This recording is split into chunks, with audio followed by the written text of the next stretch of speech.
Hello and welcome to the Coaching Crowd podcast with me, Zoe Hawkins, and my friend and co-host Jo Wheatley. Hi, everybody. Today we are talking about rescuing in coaching. And the reason that we're talking about this is because it happens a lot and it comes up in supervision a lot. And we see it when we are training on courses. And of course, Zoe and I sometimes do it as well. But it is something that is really important to be aware of, to understand what rescuing is in coaching, why we make efforts not to rescue our clients, the reasons that we do it, and some other perspectives on it. So that's what we're going to cover in the podcast with you today. Yeah, so we should start with what rescuing is for those of you who are less familiar with coaching. And rescuing would be, I think I'd describe it as when a client comes to coaching sessions, they're usually bringing a challenge. It's something that they can't solve on their own, that they want some support with. And that can be a positive thing, that they're aspiring to achieve something that's going to bring them lots of joy. But it can also be overcoming something that is tricky or sticky or challenging in some way. And often, what can happen in a coaching session is a client is sharing something that they're struggling with. And perhaps you're coaching around the topic and you've asked them ideas around what they can do with it. And the client's like, I'm just not really sure. I feel really stuck. And one example of rescuing would be to offer a solution. But another example of rescuing could be offering reassurance, like, oh, well, we've all been in that position, haven't we? Or a client might be experiencing some emotion. Perhaps you see some tears and you might say, oh, I'm really sorry that that's happened to you. Whatever you're doing, it's almost the rescuing is saying to your client, like, it's okay, here, have an idea, or here, have something from me to make you feel better in some way. Would you add anything to that, Jo? I think the fundamental thing is that overriding urge that you action on, which is I want to make my client feel better. And I think the interesting bit is like, what if you didn't? So we were talking before the podcast around the difference between sometimes rescuing, like it comes from a desire to help the client in the moment to get out of the struggle that they're experiencing. And if you reflect deeply on that, what you are likely to find is that in doing that, you're actually trying to soothe yourself more than you're trying to soothe your client, although you might consciously tell yourself or even not realize that you're rescuing. And I think that's important, is to raise your own awareness around what rescuing looks like for you, because you'll have your own style of coaching. But whilst you may support the client in the moment, to what degree are you supporting the client in, for their longer term development and growth? Because they may need to face into whatever it is that is uncomfortable in order to achieve their goal, which is the thing that you're supporting the client with. Absolutely. I think the thing that you were saying around you rescuing yourself probably needs a bit more unpacking because it can take a while to get your head around it if it's the first time that you've heard of that. So if we break that down, let's say, for example, that the client is experiencing some emotion. They've reconnected with a goal that's particularly challenging, and perhaps they're showing some tears, and they're having a moment in the session. And that desire to reassure or to make it okay for your client, like, where does that come from? And that's where in supervision, for example, we would be inquiring into how are you with your own emotions? What is your relationship to, let's say it was sadness that the client was expressing. What is your own relationship to sadness? Is that an emotion that you want to get away from, that you deny, that you don't welcome in? Because the places where we choose to rescue our clients are often the places which we struggle with ourselves. And as you said there, Jo, so by rescuing our client and making it better for them, we are saying to ourselves, like, oh, it's okay. Like, we don't have to face into that. It's not a comfortable situation to face into. And I think we've said on the podcast before, I think one of the greatest skills you can bring to coaching is to be able to sit in the discomfort with your clients and for that to be an okay place, because that's often where the biggest growth starts to take place.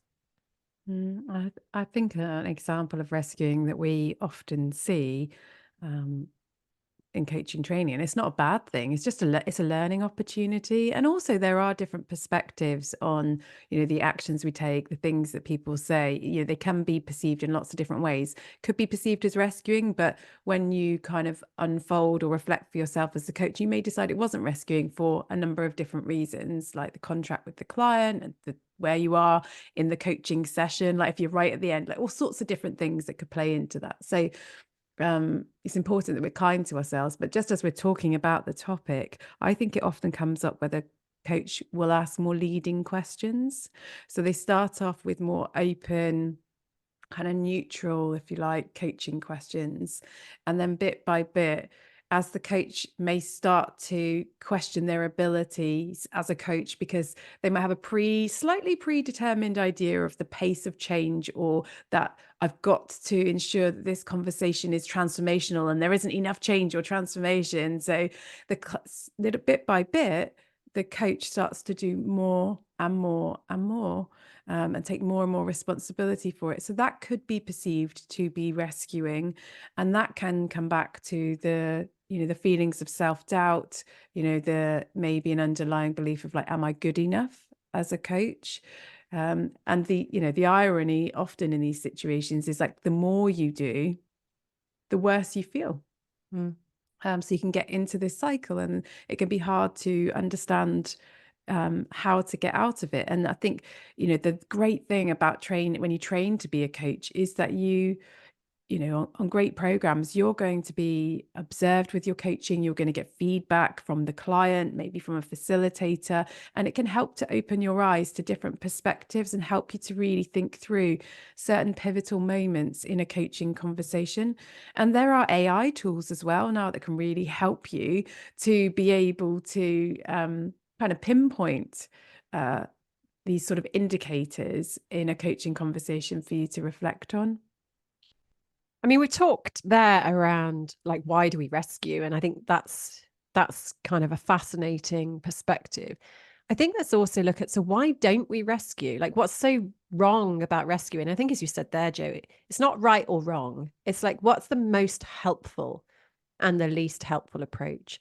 And I think where I would start with this is looking at equality and power dynamics. So the purpose of coaching is to empower somebody to be able to find the answers within themselves and take action. I think we've all had those conversations before where you're sat with a friend or a partner and you're talking about a challenge, and they're like, oh, you should do this, and you should do this, and you should do this. And you're sat there and you're like, mm-hmm, uh-huh. And you're not going to do any of those actions because they're just not wholly aligned, or that's not what you need. You don't need the solution. You actually need to be heard and validated and listened.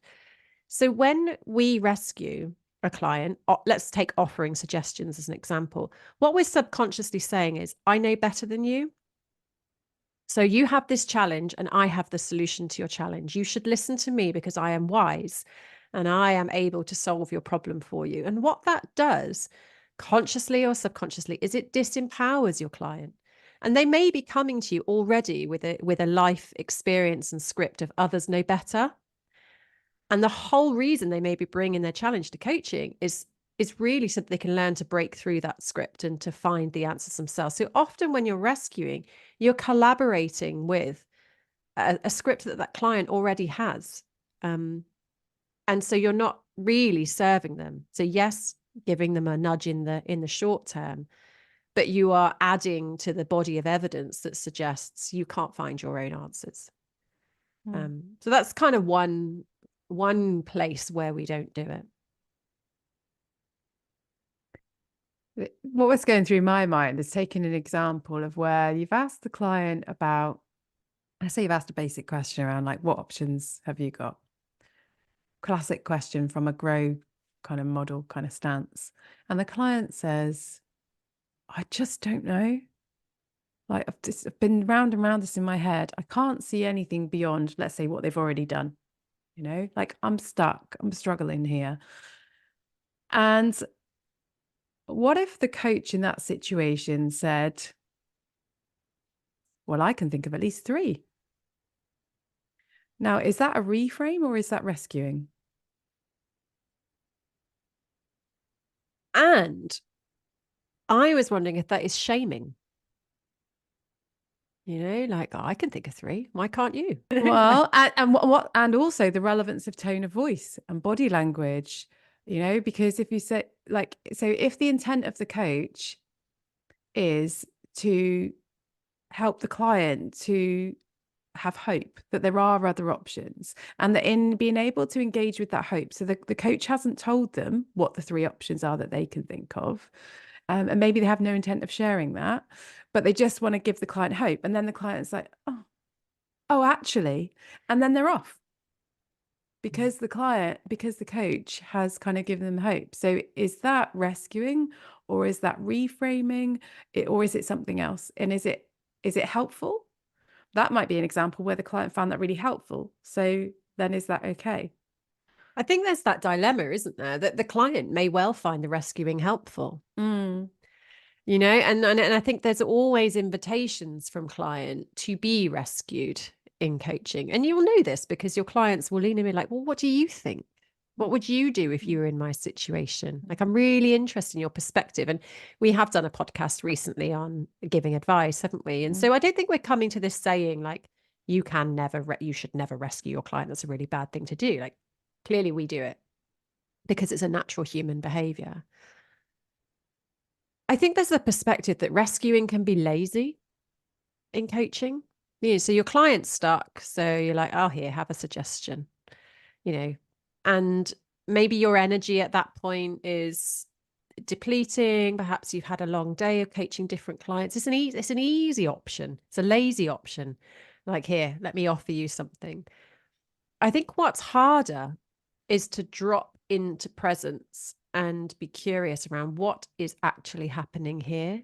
mm, Where is the challenge that my client has? Because there are infinite options always to different problems. You may not like the options that you have, they may not be favorable.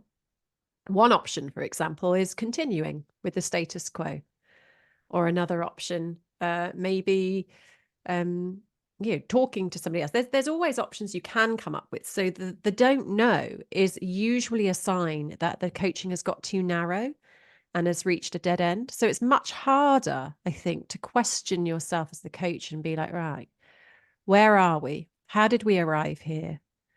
What am I sensing? What's the energy in this space? And sometimes just being able to go, that's really interesting, in I response to a don't know, can ignite another place to go in the conversation. I think what you were maybe also getting to, and what I find really interesting in coaching, is the relationship between the coach and the client, and the impact that that can have on the coaching outcomes for the client, and not only the outcomes, but what they're able to access within themselves in the coaching conversation. So if you kind of notice that you starting to think, am I getting lazy? What's happening here? We seem to be in this dynamic now where the client is looking to me. So if you were to, invite the client to, take a moment and to get really present with what's happening between us. And if you have got that deep psychological kind of contract and safety and honesty between the two of you, maybe the client would say, I'm noticing that I'm sat here sharing, my dilemma, and I'm thinking that you're thinking, why don't you just sort this out? And I'm noticing that that's kind of I feel a bit shut down to that because I feel like I should know. And then all of a sudden, then you've got the shoulds, like, oh, where do the shoulds come from? And then they're like, yeah, it's not from you. It's from, oh, I'm just realizing it was to do with, this is the voice I hear, and so on. And then once they've got that, what can they do with that? And so you're stepping out of, I think so often we can get, as coaches, like we can get so into the issue that they've brought, whereas actually I think a lot of value is kind of being able to, yeah, be in that space, but also to lean out and think, notice what else is happening here. And we often say, it's like, where else does that show up? How else might that be relevant to it? I also wanted to bring into the conversation the perspective of where the client rescues the coach. Mm. So if a client senses that the coach is uncomfortable or appears to be struggling, the client might say, do you know what? Don't worry about this. This is probably something I can work out on my own, like outside of here. Let's just talk about, something surface level. Now, of course, that may not be them rescuing the coach. It may be them avoiding something, but it is possible. And, as you're listening to this, it may be that you can think of situations, maybe currently or in the past, where you have felt a sense that the client is trying to rescue you. Now, that may also come from patterns of behaviors in relationships, uh, from the past too. But can you think of other examples, Zoe, of, well, what does this mean to you, the client rescuing the coach? I think there's two that come to mind. One is about withholding, and one is about telling the coach what they want to hear. Mm, mm, So I think the withholding might be that actually the client has something on their mind that they really would like to share, but doesn't want to burden the coach mm, with the full truth or the mm, full experience of it. And as you said, that might be them avoiding, it might be them rescuing. We don't know.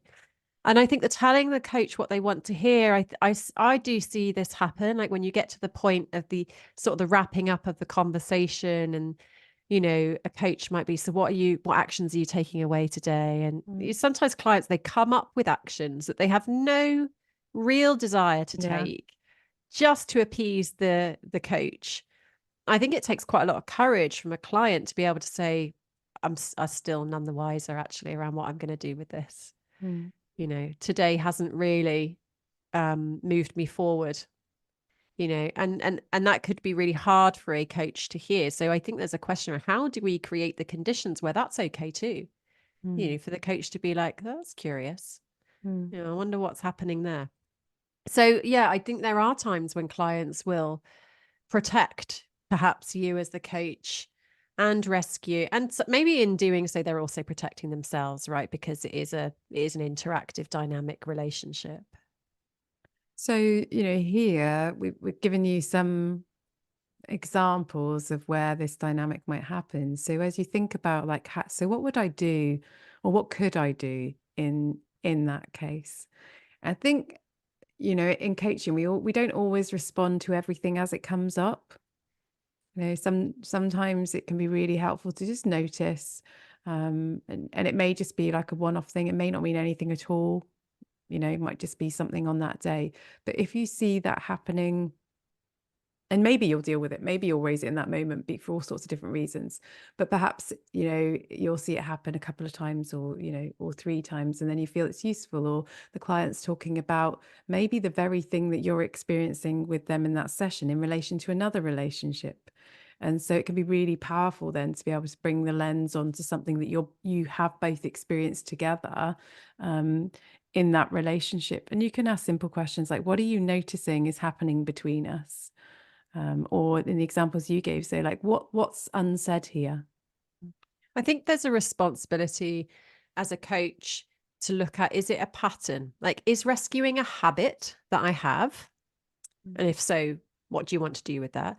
Is it a specific client? And if so, what's the relationship there that is leading to that Mm, happening? mm, So there will absolutely be times in our coaching, Joe, where we'll make suggestions, we'll offer our clients things, we'll lead inadvertently. Like, these things do happen. So this podcast is without judgment on all mm, coaches who find mm, themselves in a place of rescuing. I think the key thing is, like, take the learning that's available from those moments and just check it out. Don't accept it as a norm and as a, oh, I only made a couple of suggestions. Like, that's fine. Just be curious around, mm, I found myself making suggestions in that session. Like, that's interesting. What was happening there? And it might be you satisfy yourself with, it felt appropriate at the time. It was welcomed, there was permission, however you want to do it. But I think if rescuing becomes a habit and a pattern, it is something to lean into, because there are probably more helpful places you can go to as a coach. I think also it takes a lot of bravery as a coach to say to the client, can I share something with you? Client says yes. And you say, I'm noticing I've got a strong desire to want to rescue you when you are talking about this relationship with this person. It's not something I normally experience with clients. What does that mean? Does that mean anything for you?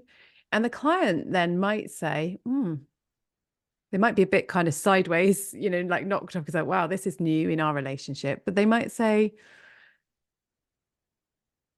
I think I can understand that, because I think I probably appear quite passive when I talk about this relationship in this coaching environment. Actually, outside of here, I do X, Y, and Z.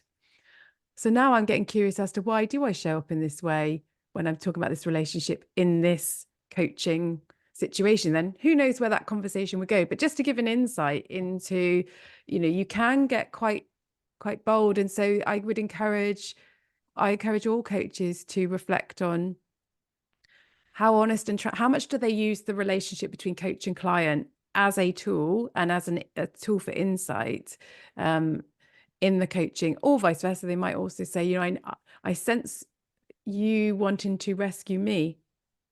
Well, excuse me, the and on that part, I would say would be to contract with your client around Yeah. that level of relationship, because Mm. your client might go like, oh, I'm really sorry, Mm.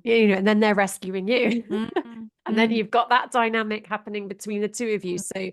So that is definitely something to set up if you're going Yeah. to use that approach with your clients. You But can say, can't you, in the when you're talking about in a chemistry conversation about what coaching is and the experience of it, you could in that space talk about some of the things that might come up or that either of you might experience in the relationship, and how would either of you want to, handle that. That is quite sophisticated.